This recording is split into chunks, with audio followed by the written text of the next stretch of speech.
What's up, everybody? Welcome to Podcast Now. I'm Alex, and in this video, I want to talk about the Summer Game Fest. I kind of go through my expectations for it. We've already kind of gone over some predictions of things that I think will be there. We can throw in some things that I think will not be there, but more or less just try to talk about what to expect, where to put our hype meter.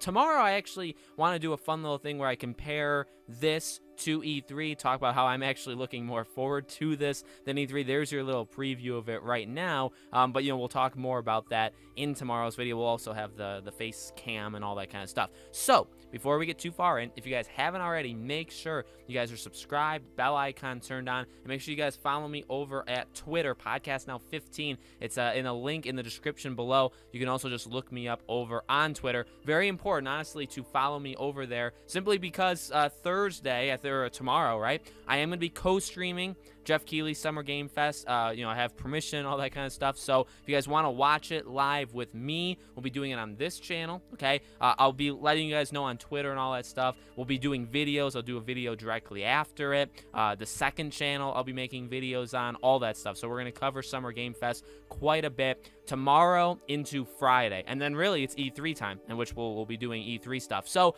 all right, I talked about games that I think we can expect to see there yesterday. Games that we cannot expect to see, honestly, very, very close. There's a lot of people talking about Hogwarts Legacy, Gotham Knights, the whole WB stuff in general, right? To me, I guess, in terms of what not to expect, right? You look to Sony, maybe, so any Sony kind of prediction that you may think of may not happen. It doesn't mean it doesn't mean it's for sure thing, not gonna be there, but I think it's probably better to go into tomorrow's event not expecting anything from Sony and from WB Games. Okay, those are probably the two.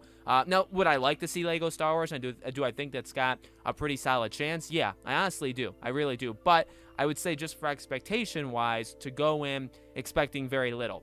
In general, though, and this is more of a general discussion of kind of where to put your expectations. Look, I say it every time. For like Game Awards, I say it for Gamescom. I've said it for Summer Game Fest even last year. So here's where I stand, or here's where I go into, Jeff Keighley's stuff, thinking. I've said it before. I think he's really passionate. I think he really does care. Unlike gaming journalists who really hate us as individuals, and yet they decide to write, game reviews even though they don't play the game and all that stuff. And now, does everybody do that? Is every gaming journalist evil? No, but I think there is a very large amount of them that are just pure scum of the earth, okay? That's just my opinion, and we can talk about that at a different time. But Jeff Keighley, what I truly do appreciate about the guy is he does care. He truly does care about the games. He cares about, he respects them. He loves to celebrate them, all that stuff.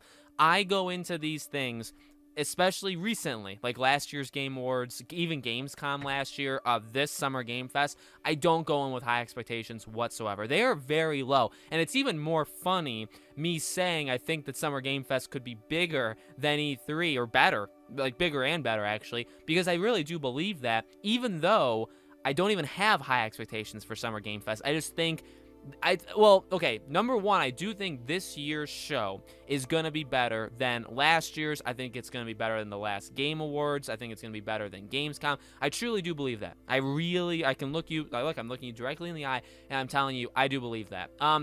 Every time he says, 20 games, 15 games, 30 games, unannounced games, new announcements, he always says that. Not that he lies, because he always does deliver. It's just, does he deliver what we want him to deliver, right? So again, like, he talks about 30 plus announcements. Some of them are new games we've never seen before. Some of them are long awaited updates to games, okay? The new games could be big. They could be small. They could be a mix. In fact, technically, like the Borderlands spinoff, like, we know that game is going to be at his show, but then it's also going to be at E3. The issue is, it is a big game, and it's a game I think a lot of people are going to be excited for, especially Borderlands people. But the issue is, we kind of already, like, if you pay attention to leaks and rumors, you would already know that's real. So, it kind of it's not even his fault. It loses a little bit of its impact. You know what I mean? So, and that could be the biggest game. Maybe that's the biggest game and we already know it. So now there's going to be a couple middle tier, and then there'll be a couple, lower tier. And that's like that kind of is what always happens, right? I'm stopping myself from getting too excited about Summer Game Fest, about what he could do, just because, just like all of the shows, I'm not 100% sold on it being incredible. I just think it's got potential, much like you could argue all of them, but it's got potential to be really good. The long-awaited updates, that's the one he can really crush. I mean, if you show Elden Ring,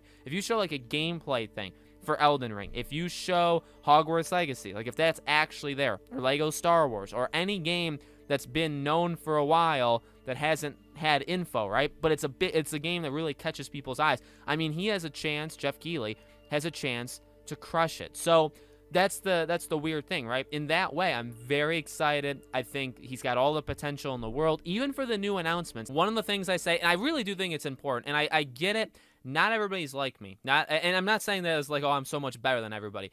I have said it before, like for me with games, I try to respect like all of them. Okay, if I'm not into a franchise or I'm not into a genre of games, I still can respect them. You know what I mean? And honestly, then like that's one phase. Another thing is like I really do play so many different kinds of games. But the thing you have to remember again is some people don't. And actually, a lot of people, I'm actually very much in the minority of a lot of different things, number one. But number two, for my gaming tastes and styles, there's some people that play 3, 4, 5 games a year. There's some people that only play 1, 2, 3 genres max, and they don't stretch out into other ones. I'm not like that. So I think how I always go into these events is I don't set the expectations too high, but I normally am not all that upset by what we get from them, okay? Sometimes there's bad events, and sometimes there's bad Jeff Keighley events, and so he has had them. I'm not going to lie and say that they've all been great, because they haven't. You could even argue, have any of them be great, right? For me, I look at them as a chance to show and I've said this before, right? Wide range. You have a wide range of games you can show. 30 games. If there are 30, if that's like a real number, 30 games, some are brand new, some are like, updates again to existing games, are you going to like every single one of those? No, there's going to be 10, 15, 20, maybe even 25 of them that you yourself may not like. But you have to remember, there's lots of different people. There's millions upon millions of people that watch this. There's people that only play Fortnite. There's people that only play Call of Duty. I know those are the most like generic examples, but there's people that only play fighting games. There's people that only get the big exclusive. They're like Halo is the only game. You know what I mean? Or stuff like that. There are people all over the place, and I think the quicker people realize that, the more we'll be able to set the expectation the right way for Summer Game Fest, for Game Awards, stuff like that, because that's really how Jeff Keighley, I really get the sense. I've never talked to him one-on-one. I'd love to, but I get the sense that his events are kind of tailored so that, yes, you're not going to like all 30 of them, right? But you're probably going to like some of them, and then another person is going to like some of them. There's going to be like 4 games you like, and then 2 games that other person down the street likes, and then 5 games and that's kind of how it is. You know what I mean? So, and I'm not saying like that's the best way of doing it. That's just the way he does it. You know what I mean? So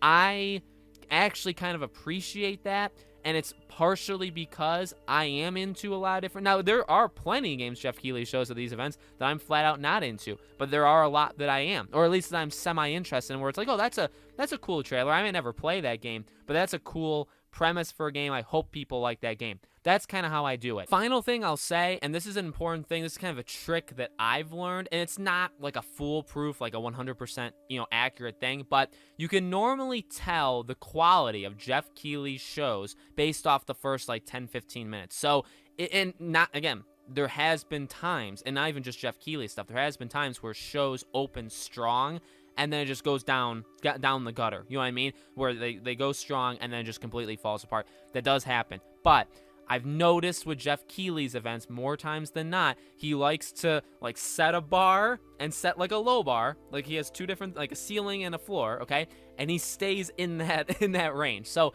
if you see, like if the first like 10 games are enormous, is it possible that the other 20 are small and like he just started out with the big ones? Yes, but I would like quality's hard, right? Because I'm not literally saying like, oh, some games will suck, but like I would say the size of games. If he does like 2 big games but like 15 small games, or like let's say 13, let's do the first half, right? 2 big things, 13 small things in the first as the first 15 things, and there's only 30 things in all, 30 plus, but let's just say half, right? You could probably expect the other half to not be so good. And that's just kind of a thing that I've noticed where people are like, any of the past ones where it's like, oh, could Hogwarts Legacy be there? And then you start to see the announcements Jeff does, and it's like, yeah, does Hogwarts fit with these announcements? No. Hogwarts would be the biggest one. It would be like up here, and all the other announcements are kind of down in this territory. And that's what I've noticed. That's what I've noticed about his events, is you can kind of pick okay, this is the high moment, this is the low moment, here's the middle, here's where all of the games are. If you want a game, but you think it's like too high up here, not happening, okay? And that happens like, I would say 80 to 90% of the time. That's, again, just my opinion, but that's how I try to set my expectations, okay? So let me know, guys, in the comments below, what do you think? What are you personally expecting from Summer Game Fest, this year, this one day? I mean, it is the whole month, but really this is the one big day event. Let me know what you guys are thinking. As always, again, make sure you guys are subscribed, bell icon turned on, all that good stuff. Give the video a like, definitely would help me out. If you guys want to follow me over on Twitter, Podcast Now 15 is my Twitter handle. Cannot wait. Again, we'll be co-streaming it tomorrow. Very, very excited, and I hope to see you guys there.